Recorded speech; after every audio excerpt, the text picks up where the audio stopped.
છેલ્લા કેટલાક વર્ષોમાં ઇન્ડિયન માર્કેટમાં બ્રાન્ડિંગનો ટ્રેન્ડ વધી ગયો છે. દરેક કંપની ઈચ્છે છે કે કન્ઝ્યુમર્સમાં તેમની અલગ ઇમેજ હોય અને માર્કેટને જોતા તેમના માટે તે જરૂરી પણ બની ગયું છે.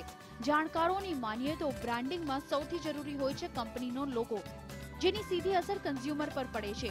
તેવામાં લોગોની પેટર્ન, ડિઝાઇન અને કલર આ તમામ પર ધ્યાન આપવું જરૂરી છે. કન્ઝ્યુમર અને બ્રાન્ડનો જે બોન્ડિંગ હોય છે એને સમજવાની કોશિશ કરીએ છીએ.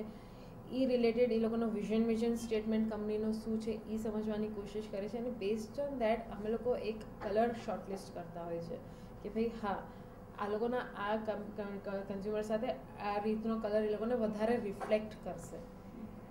ઓલ્સો જ્યારે લાલ કલર તમે એક બિલ્ડરના લોગો પર યુઝ કરો તો એની આખી ઇમ્પેક્ટ માઇન્ડ પર અલગ થતી હોય છે. આપણામાં ખાચાઓ બનેલા છે એટલે હરેક વસ્તુને એક અલગ ઇમ્પેક્ટ હોય છે. તો આ લાલ કલર હું બિલ્ડરમાં યુઝ કરું તો બી મને એકદમ જોરદાર રિસ્પોન્સ મને ક્લાયન્ટ કહેતો હોય છે મળી રહ્યો છે. જોવા જઈએ તો કંપનીના બ્રાન્ડિંગની ઇમ્પેક્ટ તેના લોગો પર પડે છે અને લોગોની ઇમ્પેક્ટ સીધા કન્ઝ્યુમર્સ પર પડે છે. એટલે જ ફક્ત કંપનીઓ જ નહીં પણ ફિલ્મ સ્ટાર્સ પણ હવે પોતાની અલગ અલગ બ્રાન્ડિંગ કરાવે છે, જેમાં આર માધવન અને અમીષા પટેલ જેવા સ્ટાર્સના નામ પણ છે. એક સેન્સથી, એક લોજિકથી આ કલર્સ યુઝ કરે છે અને ઇવન ફોન્ટ હોય, સિમ્બોલ હોય, એ બધું એક રિસર્ચ વાઇઝ બધું કરવામાં આવતું હોય છે.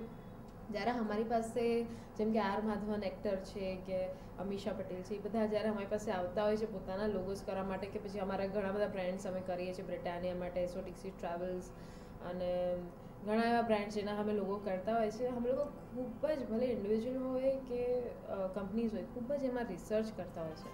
એટલું જ નહીં, એવું પણ સાંભળવામાં આવી રહ્યું છે કે મિસ્ટર પરફેક્શનિસ્ટ આમિર ખાન પણ આ બધામાં પાછળ નથી. બ્રાન્ડિંગમાં તમામ સ્ટાર્સ અને કંપનીઓ પોતાના લોગોની સાથે સાથે લોગો સોંગ્સ પણ બનાવે છે. તેમાં signature logo, animated logo, symbolic logo, font base logo જેવા કેટલાય ઓપ્શન્સ આપવામાં આવે છે, જેના દ્વારા ક્લાયન્ટ્સની ડિમાન્ડ અને તેમના બજેટ પ્રમાણે બ્રાન્ડિંગ કરવામાં આવે છે. નીરુ, TV9 મુંબઈ.